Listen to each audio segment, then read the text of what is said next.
afternoon, everybody, or evening. I must say, I'm excited to be on stage, but most importantly, I'm excited to be speaking about Africa and African art. I think we still obviously have a long way to go. But I think conversations start somewhere, and I'm glad to have John and Goni on stage with me. The idea is to hear from different perspectives, on what's happening on the ground. I think it's also quite important to understand that Africa is huge, it's big, so we might not be speaking on on specific locations. So bear in mind that I might be biased. I'm originally from Zimbabwe, so I might be speaking or making note or referencing, certain artists or projects that are based in Southern Africa. So if I don't answer your question to your satisfaction, please forgive us. Same applies to Ngani and John. So I'm just going to kick off the conversation. We were upstairs. Sorry, we were upstairs about an hour ago, and I think one of the first things we started to speak about was the idea of the media. If you remember, John, we were speaking on how is the media responding in the visual art space. Thank you, Lee.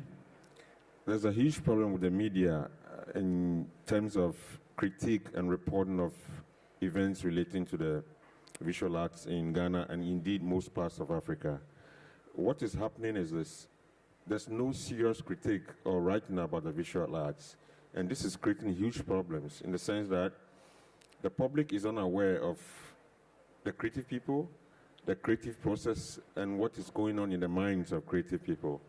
Now, secondly, the other problem is also due to, I foresee a problem of data, in the sense that we are going to have a serious shortage of data because the media is not following up with events going on in the visual arts scene. So these are the two problems. Of course, I can try to figure out the problem. Why are people not writing? I think the visual arts is the least paid in terms of arts reporting in some parts of Africa, especially in Ghana. There are good writers, but they are simply not writing because they are not happy with the reward. So what I think is probably we should try to support these writers so they can come up with some consistent writing, and also train young reporters and artists who can also write as well as do their work as artists. So there's a huge problem with the media in terms of arts reporting, and we need to do something about it. Thank you. Thank you. I'm sure some of you guys would have noticed the slideshow behind us that a lot of the artworks are of a wide range of subject matter and medium. And the frustrating thing in Africa is the idea of celebrating each other. And I don't know if you have anything to make a comment on that regard. Well, yes, I can say a lot because I've been around in the visual arts since the early 90s. So I saw the evolution of it. I was the editor of the first contemporary African art magazine. So when you're talking about writing, of course, is something very close to my heart, as I was writing the history of modern art via that magazine and publishing house. What I notice is that it's also changing with the new generation. I just want to mention, for some of you here who are not familiar with the production of an entire continent, with more than 1 billion people, 54 countries, etc. There's a very interesting website that is an online magazine that is called Contemporary End. So it's cn.com. And it was started in Berlin by 2 curators and a journalist who are from different African and European and American backgrounds.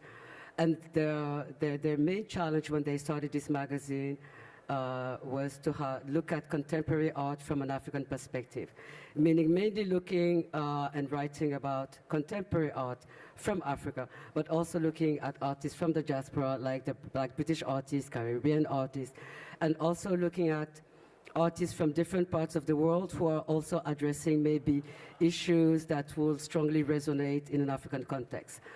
And their difficulty was to find contributors to the magazine. And because I'm on the board of that online magazine, we've been talking a lot about how to have insight and how to write the stories and the history from an African perspective. So we started contacting young writers, especially in the field of literature, to see if they would be interested in the visual arts, and running workshops. Actually, that's what Contemporary Art has been doing the past year. So they did a critical intensive art writing in Nigeria. They did just one this year in Kenya, and they are planning one in DRC to do it in French, because we have so many different languages. And because I'm French speaking, so I'm always the one to say hello in my part of the world. People don't speak English and don't read English, even if I do. So, and they are also planning to do a critical writing workshop also maybe in Angola or in Mozambique for the Portuguese speaking countries. So I would say it's fragmented. It depends from country to country, it's different. You're talking about Ghana, but if you go to South Africa, they don't have problems about who can write and who is writing and who has a critical approach to contemporary art. So case by case, if you look at the continent, and I've been traveling all over in those different countries for the past 30 years, it's always very specific, it varies. You can have South Africa that will be here when it comes to critical writing, and then maybe countries like, I don't know, let's say Niger will be like absent. So it depends, you always have to then narrow it down to which country or which region to make it more accurate, I would say. That's very interesting. But also, I think what we need to take note of is this new narrative that's come across. We were speaking of an artist called Ibrahim Mahama. I don't know if you can just elaborate a bit on his practice. Now, Ibrahim Mahama is a young Ghanaian artist who is now pursuing his PhD at the College of Arts, the Kumasi, College of Art, Kwame Nkrumah, University of Ghana. It's in the second city of Ghana, Kumasi. Now, I think you will see his images. He's using a lot of materials, but basically what we call jute sacks, which are usually packed with cocoa beans. Now, he's employing a lot of people in his work. In other words, these cocoa sacks are put together, sewn together, stitched, and hung on huge buildings. Now, for him, the motivation is this. About 50 people work together with him. He has over 50 people putting these jute sacks together and stitching them and hung on huge buildings. So for him, the messages coming out of these works are equally important as the humans that are working. And interestingly, he comes from the northern part of Ghana, where we have young ladies migrating from the north to the south, working as porters. And Ibrahim Mahama is actually employing these young ladies to work on these jute sacks by stitching them and hanging them. Now, the message is this.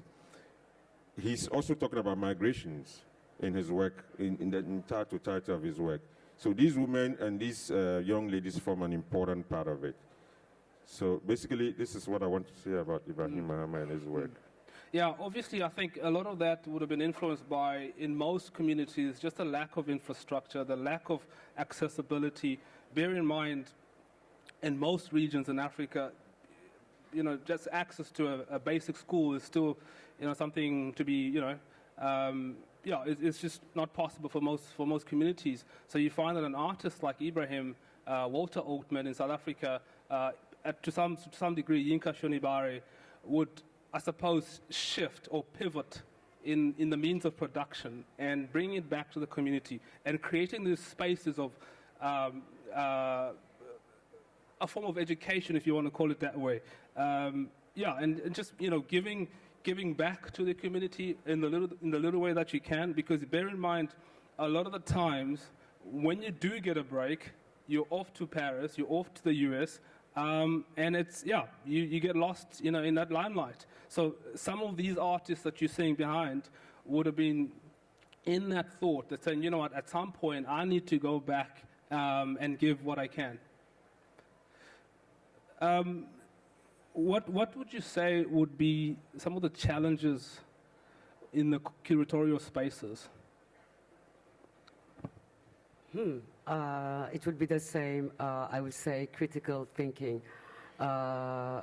rigor, because there's always this balance between when you're creating, what's the narrative, what are the issues you are addressing, or are you just making what I would call a circus? Maybe because I'm getting tired and more hard to please. But what I always tell young curators, including, this is Ibrahim Muhammad, that I call also Cinderella, because he graduated from university. 2 years later, he was in Venice Biennial, which doesn't happen to an artist. You graduate, and 2 years later, you're selected for the Venice Biennial. So he's the Cinderella. And the danger with his journey is that young artists might think that this is how it should be. But this is a shortcut that doesn't happen quite often. But coming back to curators, there's an increased interest in curating on the continent. I could see it especially from Portuguese-speaking countries, and in some, Nigeria has always been very, very strong. Most of the curators from the continent who are having an international career are from Nigeria. If you think about it, of course, because of its history, South Africa was already having curators in a very early stage. French-speaking countries are lagging behind, unfortunately.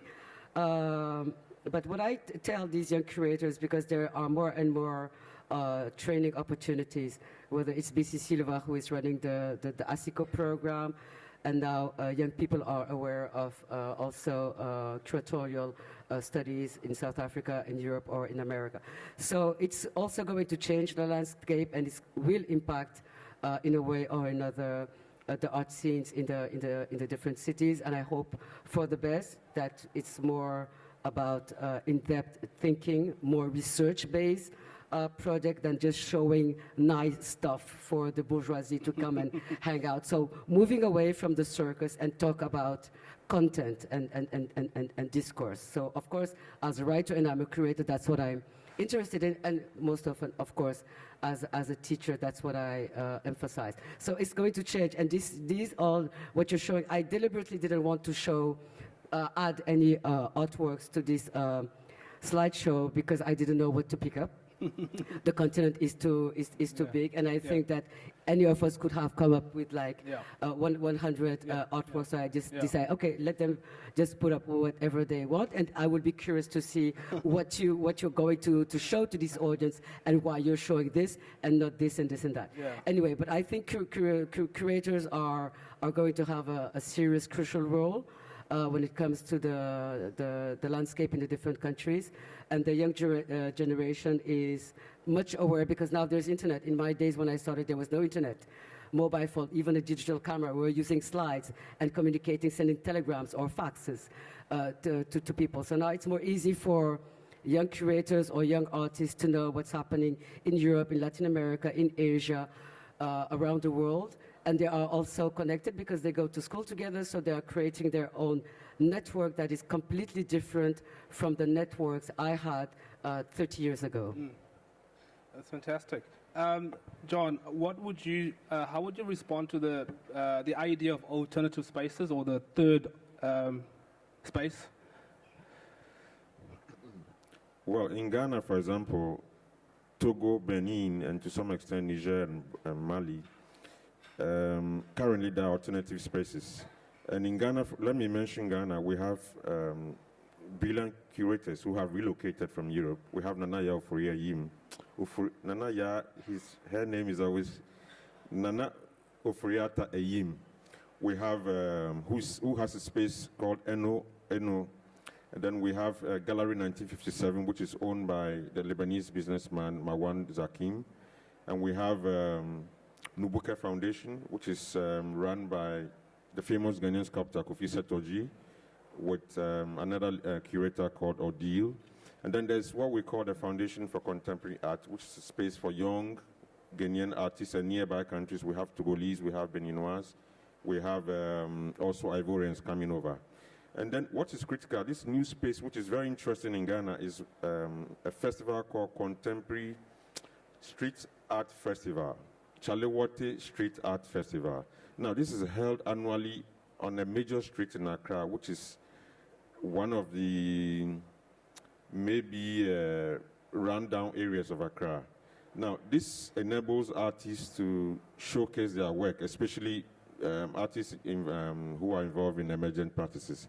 They have the opportunity to showcase their work because most galleries and hotels in Accra are quite exclusive, so you don't have many Ghanaians visiting these galleries. So Chalewate Festival is offering the platform and the opportunity for emerging artists in Ghana now to showcase their work. So, of course, we have these new spaces, and it is very interesting what they are doing. They have shifted from the norm where we have mostly works that are generic and attractive to tourists and expatriates. So, yes, we have new spaces that are interesting, and they are engaging in artistic talk programs, on-site projects, and all kinds of discussions. In fact, the FCA has a very large library in the whole country where there are books across a variety of practices and ideas for young artists to read. Thank you. Now, just looking at some of these artworks, now bear in mind, this is just a small selection of artists among billions that are currently practicing. But I'm going to pop a question to you, Ngane, in regards to content. Do you think that most of the artists are still tethered to the idea of still looking to the West for approval? Actually, I don't think they've ever looked at the West for approval. Okay. That's my perspective based on 30 years of discussions with artists, whether from Arab-speaking countries, from West Africa, anyway. I think it's the opposite. I think it's the perception that if you're not validated by the West, you don't exist. So it's about the optics. But okay. My discussions with artists on the continent and then talking to, we have an Asian-Nigerian curator here who is nudging, she agrees. Talking to her first time that we met in Berlin, also comparing from one developing country to the other. I'm from Senegal, by the way. So exchanging just our experiences as curators, as how are our art scenes, what is the expectations from the audience, what's the expectations from collectors. It's not about looking at the West. It's wanting, I think what artists want is to be acknowledged first by their local audience, but also have an international career. I mean, I didn't meet any artist who would say, I don't want to have an international career, therefore I'm not interested by Europe, America, or the West. But the issues, even if they are addressing, let's say, international, global issues, or issues that will resonate, let's say, in the West, their main concern is what they are doing. They are looking, trying to have a critical look at their own society, whether it's their city, their country, or let's say their region, whether it's West Africa or East Africa or North Africa.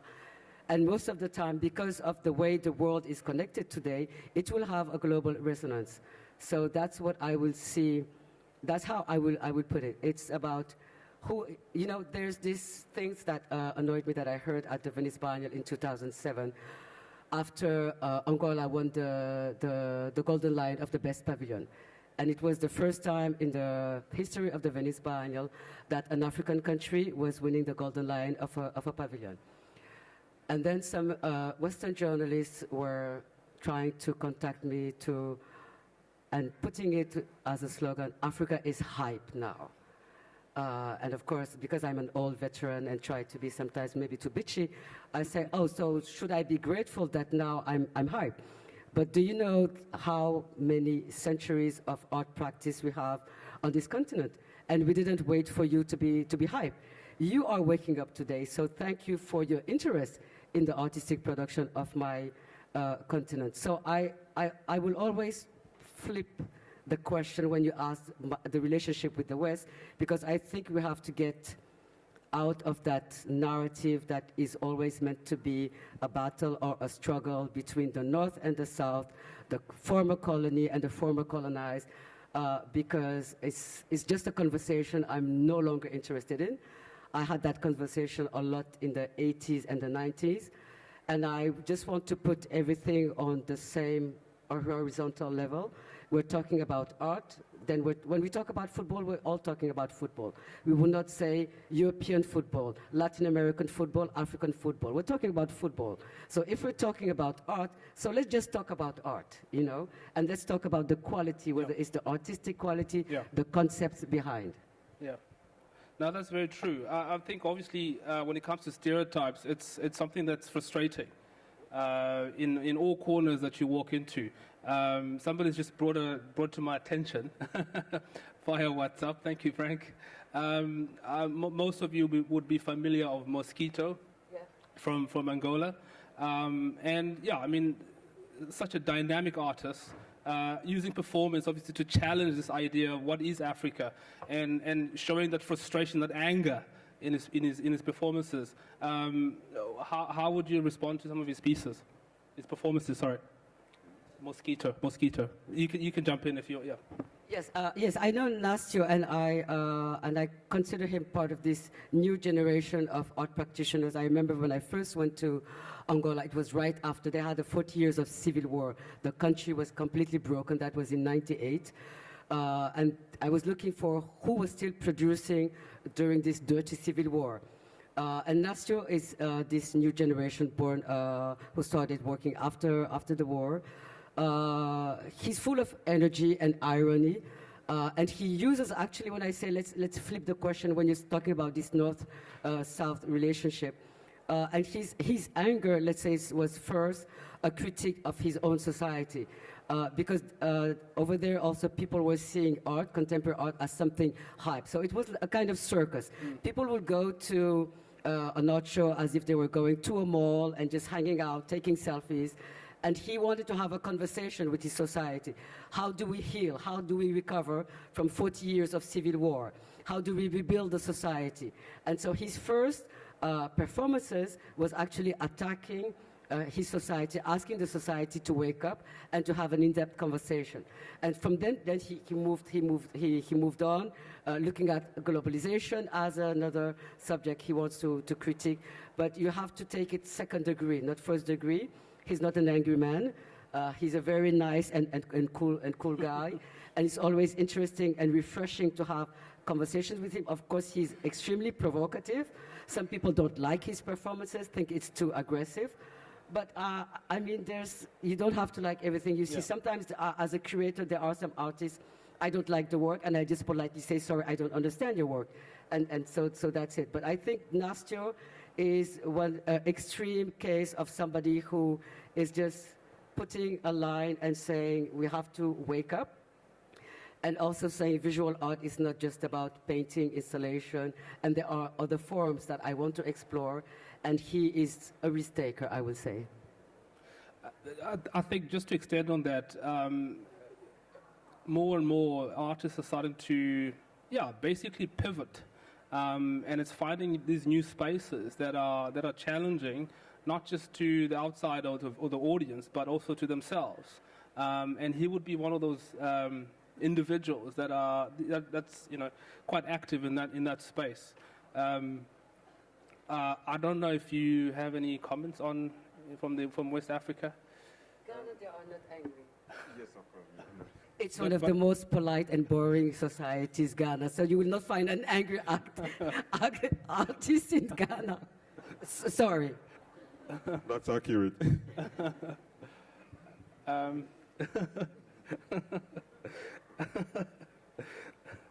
Sorry. Yeah, I don't know if there's any at this point in time.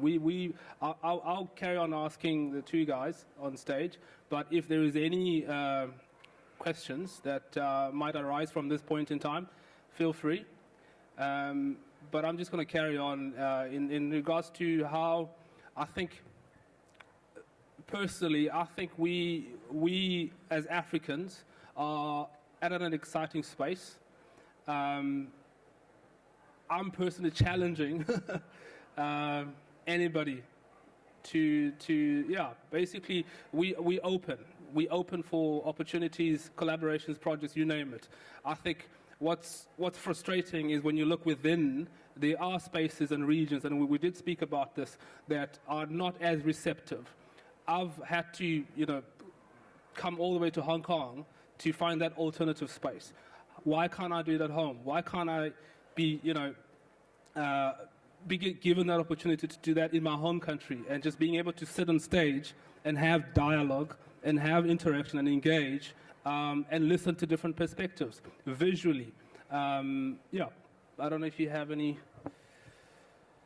Well, that's where I suppose I have to do 5 minutes of national propaganda.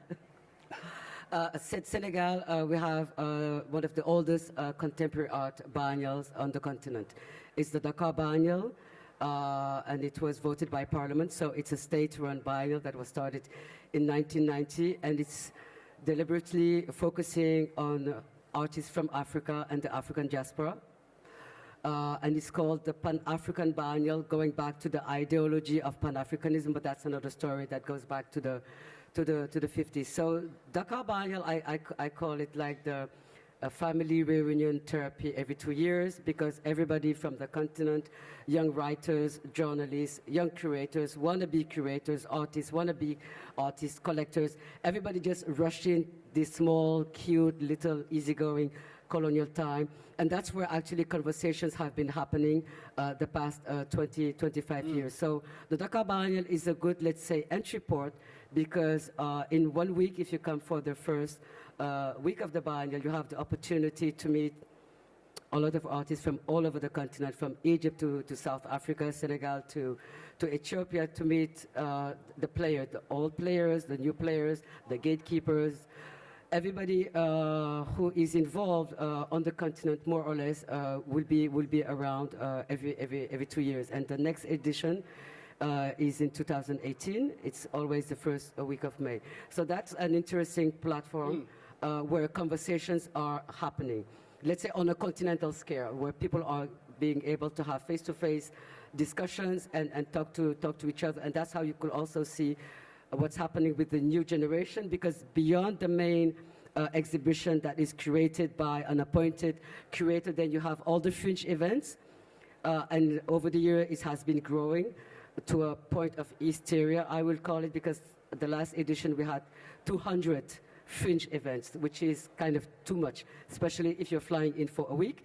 As locals, of course, you have the opportunity to see everything. Not everything is good, so you don't need to see the 200. But anyway, so that's a good opportunity. And then you have also the art fairs. We're not here. Yeah. You also have art fairs on the continent, and that's also another interesting platform where curators and collectors and galleries will meet. It's an unlikely gathering, because normally curators are always on one side. Oh no, I'm an intellectual, I'm not interested in the market. But anyway, that's not true. So you have Cape Town Biennial, Cape Town Art Fair, Johannesburg Art Fair in South Africa. You have the Marrakesh Art Fair in Morocco, and you have the Art X Lagos that just started last year in Nigeria. Yeah. And over there also conversations are taking place, and also interesting conversations, because it's conversations between the corporates, curators, artists, collectors, which doesn't happen in biennial. So the way those art fairs are framed also allows for a different type, but also needed kind of conversations to happen. And you're talking about your frustration of alternative spaces. I think the most interesting cities where those alternative spaces are happening, let's say, in an interesting way, whether it's artistically or conceptually, is in Lagos. Lagos, of course, it's a huge city, a huge country, Nigeria, with one of the biggest population on the continent. And the millennials are approaching art from a different perspective compared to my generation. And I see a lot of private initiatives from young people who are around 30 to 35 years old.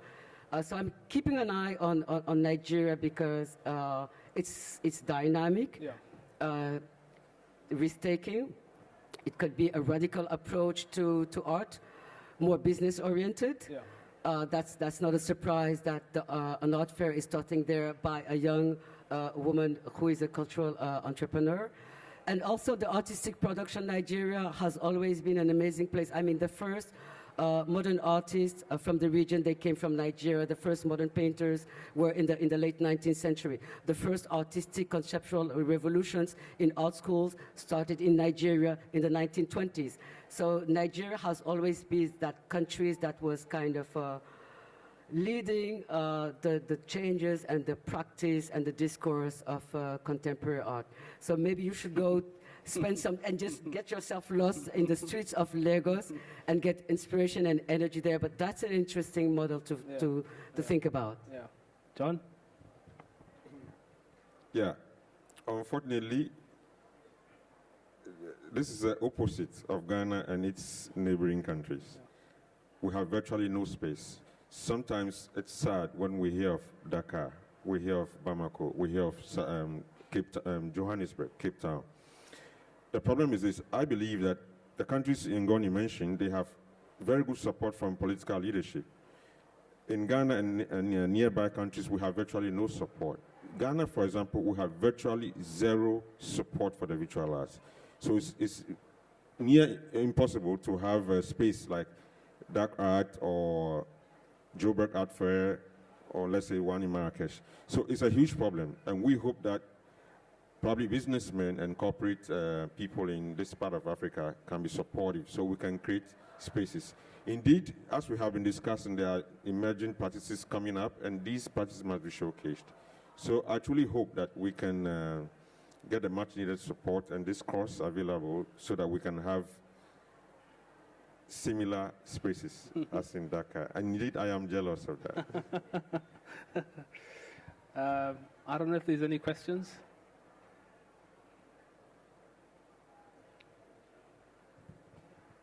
Hello, my name is Wadeza, and I'm from Zimbabwe. Thank you for sharing your thoughts. My first question, I think, is potentially a basic one, but it has to do with the use of, and I think it was touched on already, but the use of, or the label of African artists. And the panel before this touched on it a little, where one or two of the speakers, on one hand, said that they were uncomfortable with being potentially labeled an artist from Thailand versus just an artist. And I'd like for you to maybe comment on both the utility and the limiting factors of a label such as an African artist, potentially in spaces such as these, and in general as well. Connie? It's an ongoing conversation that has been going on since, I would say, the mid-90s. And artists were the first to reject the title African artist. And it was interesting. I was with Enala Tsui, who is an amazing artist from Ghana, in Amsterdam, because he was having a show over there, and he was giving an interview to a journalist who was asking him about his career as an African artist. And he said, no, can we talk about my career as an artist and not about my career as an African artist? I'm an artist who happens to be African, but I'm an artist. And it goes back to the conversations I've been having with my Asian colleagues the past 15 years. Art is just art. What I do deliberately as a curator or as a writer, I will never put the word Africa in any of my titles of exhibitions or of text, because then the danger is, are people coming because they are interested in Africa? But what is their idea of Africa? Is it a country? Is it this exotic land where people are poor but always smiling and very happy with their poverty? Or are they interested to listen to the issues that the work are addressing and that the conversations that artists want to have with the different audience. So personally, I don't put Africa in the title of my shows. I don't put Africa in the title of my work. And I've been talking to different generations of artists, and they're always struggling, saying, can we talk about art? Can we talk about my practice as a human being? Yes, sometimes I'm addressing African issues, but not just African issues. And some of them are deliberately addressing issues that are not about Africa to get out of that, let's say, box. So I think I've never met one artist who will say, I want to be called an African artist because this is going to serve my career. Actually, it does not. And I just want to point out that curators, wherever they come from, or galleries, are not stupid. They are not going to select you because you're African, because you're Asian, because you're Latino, because you're short, because you're fat, because you're homosexual or whatsoever. At the end of the day, it's about the work. Does it speak to me as a curator? Does it speak to me as an art critic? So it's always this kind of dangerous terrain when you're putting people in a box, because it's the case with Southeast Asia, where you have, it's about Asian art, or it's about Latin American art, it's about First Nation art. It's always about the other. But who are putting those labels? And I was talking to a friend. I was saying, why don't we do a show on contemporary European art and ask somebody who is, you know, just a very vague idea about what art in the West is about, or in Europe, to create that show? Because I saw so many bad shows about Africa in France, let's say, where I spend a lot of time. I don't go to those shows anymore. And I don't attend those panel discussions, and I told them, please don't invite me, because you can't put a Porsche with a bicycle on the same stage. This is a waste of time, and it's embarrassing. So I think the more we have these kind of discussions, talking about the work, showing the work, and having different artists from different parts of the world talking about their issues, then people will be more comfortable about the idea that, oh, even if it's done by the others, it's not different, and it can also speak to me. The same way that an artist from Guatemala will overwhelm me, and then I will just wake up and decide to do a project with that artist in Denmark. And it doesn't matter that it's a show in Denmark done by a curator from Senegal with an artist from Guatemala. It doesn't matter. It's what are we talking about and how strong and powerful the work is. So it's our responsibilities as art professionals from the continent to be very careful about the words that we use, that when we're talking about art, let's talk about art. When we're talking about artistic production, let's talk about artistic production. If we're talking about an artist, let's talk about the work of the artist, and not be so proud to be Africans and so trying to promote our continent that we're locking ourselves into that box that is, for me, a dead-end road.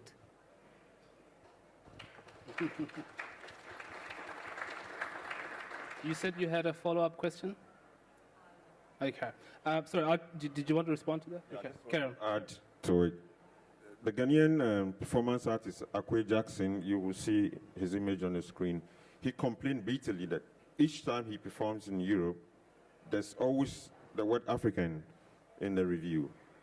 Any single review about him, there's the word African artist. So we had a discussion, how do we try to counteract? Now, if the image can pop up, you see that he was in a completely different costume. We tried to figure out what the critics would say this time. Unfortunately, the word African did show up. So it's a huge battle, and I think, like Ngoni is saying, fora like this could help to try to change this boxing of Africa and other artists. Thank you. Just an addition. I've just had a question sent to me. If Art Basel were to set up in Africa, which country do you think would be most receptive?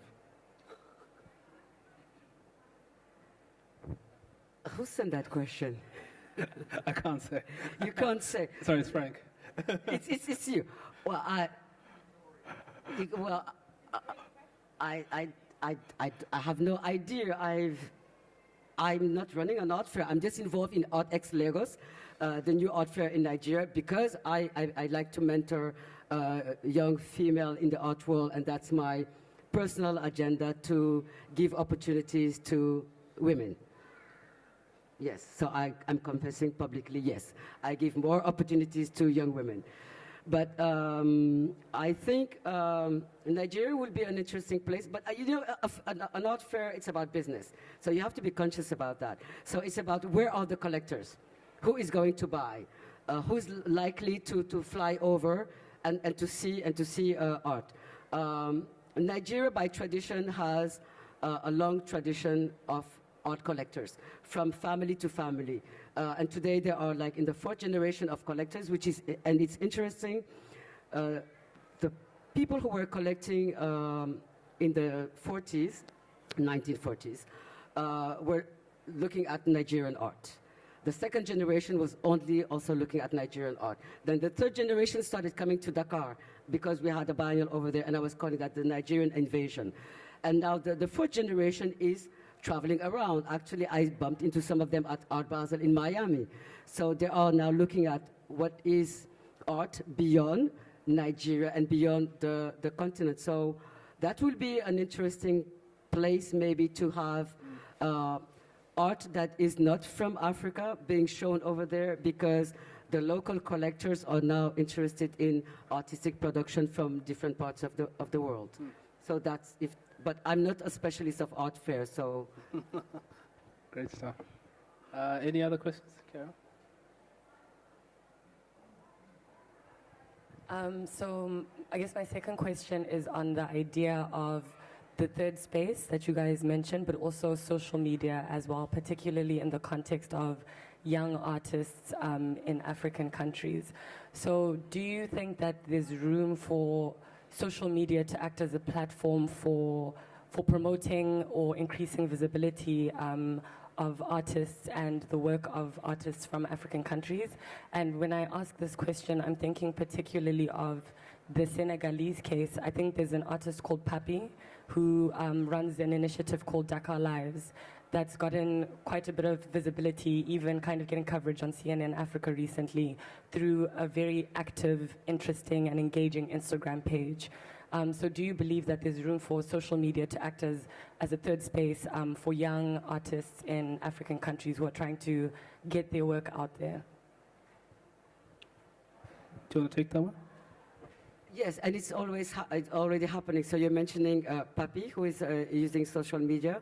But I know that if you look at East Africa, Uganda, Kenya, Tanzania, the way they communicate is Facebook and Instagram. And I've been following what was going on in those countries by social media.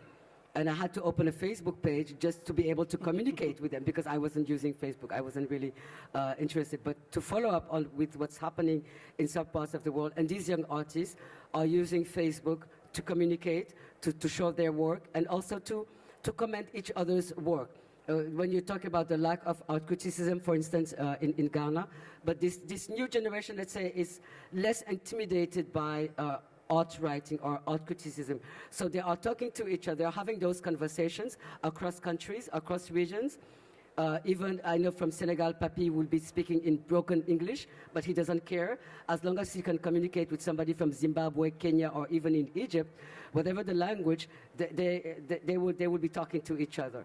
And so it's an alternative that is already on place, and that is very, very, very active, very active.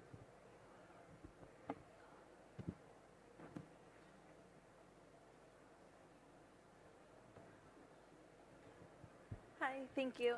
I'm interested in how you guys think that your critique of this conceptual framework of the production of identity, particularly for an entire continent, 1 billion plus people, how you feel that extends or maybe interacts with the production of a Chinese identity. I think that's something, I mean, being in Hong Kong now, right, we see like Chinese contemporary art as a label often, and how you feel that those interact or are very different, maybe. John? He didn't hear you very well. You have to repeat your question. Sorry. I'm interested in how you guys are critiquing the conceptual framework of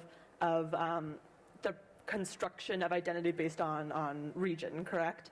And I think that's something that we often see in Chinese art as well, right? The idea of nationality or region being a genre or a label. And I'm interested if you guys have anything to say about how the construction of this category of Chinese art is either similar or different to the construction of African art as a discourse, as a framework. Yeah, if I get you right, yes, there are efforts to remove this tag. For example, I gave this, that's not him, example of Bernard Jackson. Okay, the issue of primitivism also comes in here. If I'm an artist, I perform here with maybe beats here, then I'm immediately tagged as an African artist or a Ghanaian. Especially if I go on stage with maybe some calabash or something related to calabash, then he's an artist from northern Ghana or something like this. So the artists are concerned. They want to be seen as artists. Now, if Akwe's image could pop up, he was dressed like probably like a monk. And indeed, the word African artist did show up in the critique. So it's an ongoing battle, and like Ngoni said, we can only resolve this through discussions like this, and also maybe throwing more light in the media, also on social networks like Facebook, Instagram, etc. So it's an ongoing battle. It's not easy. It's still there, and probably, I think I could also be guilty. If I go back to my writings, I may have described him as an African artist, probably because of.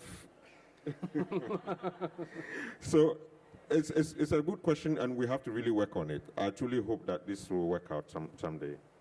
Thank you. Well, just to add, you're talking about China and Africa, a country, a continent. So if you think that China contemporary art is a problem, imagine my continent. So it's even a bigger problem. But where does this title come from? Did it come from China? Or did it come from an outsider?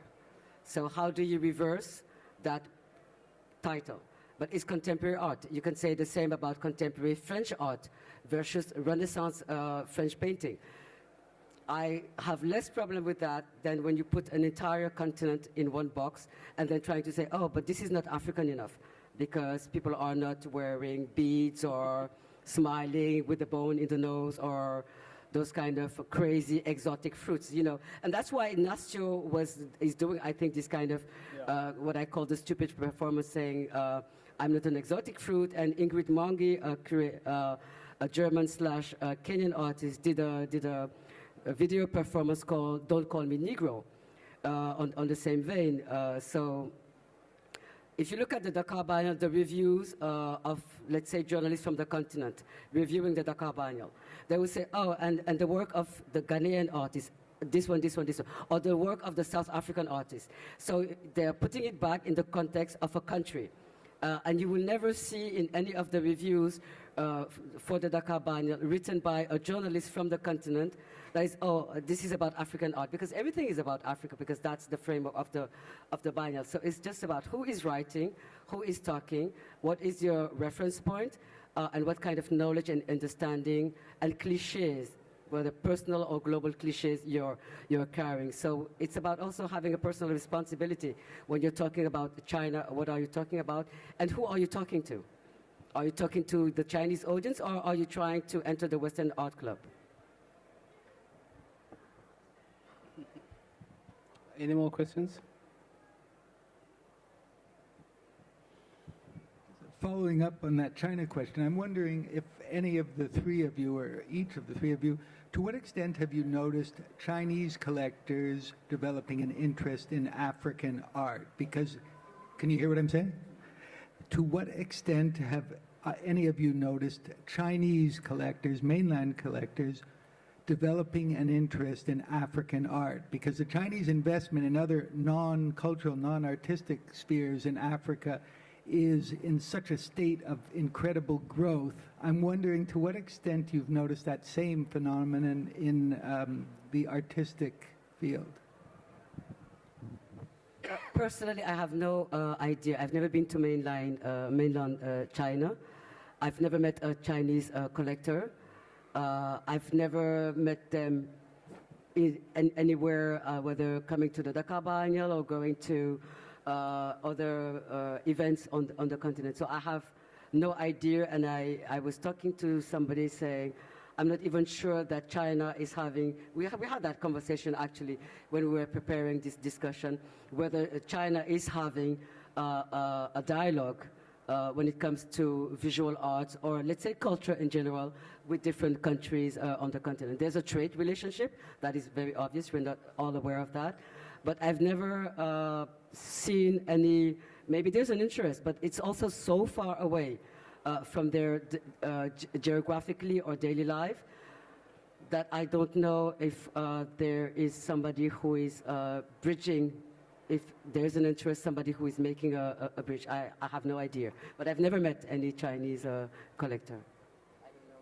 Yeah, actually, the dialogue between China and Africa is negligible. However, in Ghana, what it seems to be doing is producing, using Ghanaian motifs to print fabrics and re-exporting them to Ghana, and also using pendants from Ashanti pendants to and manufacturing them in plastic and exporting them to Ghana. But what I can say is this: I think there's a potential for Chinese dialogue in contemporary African art. The National Theatre in Ghana was put up by the Chinese as a gift, but not a single Chinese exhibition has taken place in this space. So I think that in the near future, there's real possibility of a very good and probably bigger dialogue between China and Africa in terms of the visual arts. I think we ran out of time, but I'm sure there's maybe one or two more.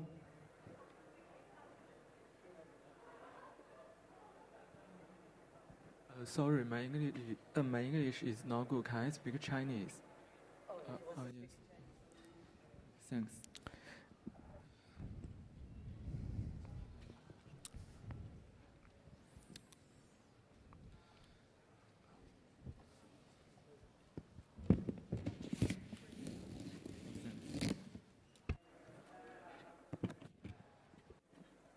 众所周知, everybody knows that in terms of economy, African economy is kind of lagging behind, but African culture is much easier to be accepted by the mainstream, especially in terms of music. For example, reggae and blues have been integrated to the mainstream. I think the problem with China is that Chinese economy has been developing at a very rapid speed. Culture-wise, it hasn't actually found a lot of international recognition. What do you think is the African experience, the African, the trick that African culture is much more accepted and visible than Chinese culture? John?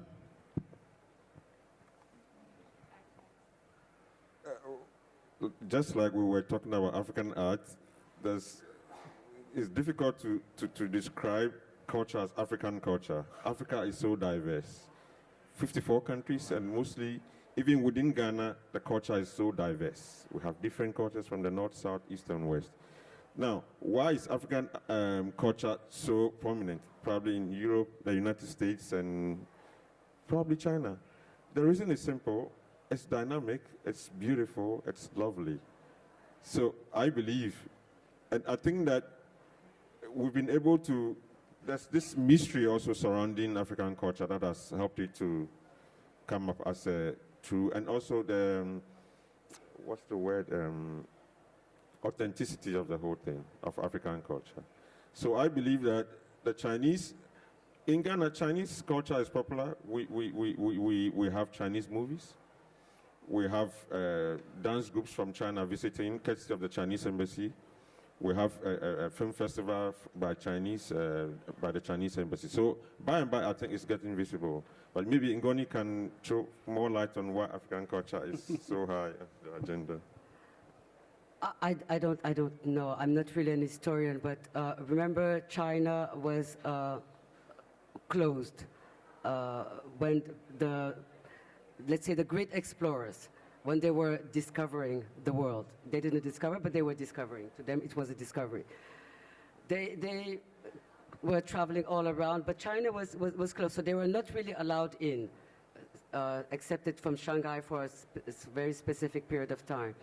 And we were already having a long-lasting dialogue between Europe and Africa, and the connection was North Africa. That was the link, and then it continued with the slave trade that went to America. You're mentioning jazz and blues; those are cultural forms that generated from from America, but it's a kind of syncretism culture that it's a mixture of Native American, African, and also European, but by black people. But it's not really African. But because we've been traveling between Europe and Africa, we've been having trade deals, cultural deals, settlers. They settle, and then we settle. So it's centuries of exchange, of love and hate relationships that made these cultures so popular, because it was exported by people traveling. And today, we travel a lot. Maybe Ghanaians, they travel less, and they will go to London. Senegalese, we travel a lot. We really, really travel a lot. And you go in any country, if you look at an African restaurant, if you look at the menu, minimum 50% of the menu is Senegalese food. So it's a different mentality based on your cultural traditions that allows those cultures to be exported by people who have been traveling for centuries. We travel more on the scale of a continent than you do on the scale of a country, even if you're a big country. And also we're loud. We're very loud people, very proud of our culture. And so when we travel with our culture, and we impose it to other people. We're very smart. You think we're poor, but we're very smart. We call it the soft colonization. And you're saying that economies are lagging behind. Don't say that to the Nigerians, the South Africans, or people from Angola, because those are the most powerful economies on the continent. And there are challenging economies in Latin America, and even in Europe, to a point that people from Portugal are migrating to Angola to look for a job, because there's no job in Portugal. So, and they used to be, Angola was a Portuguese colony. They left Angola, and now they are coming back, but as migrants looking for job. So that doesn't reflect a poor economy, in my sense. So there's a lot of discussions to have for you to understand who we are and how diverse and complex we are. But some economies are poor, but some countries are global powerhouse economic players. And Angola, for instance, is one of them, where people are rushing in looking for jobs, but rushing in from Europe. Great stuff. I think we've completely run out of time. No more questions, but I do encourage the discussion to carry on after we leave the stage.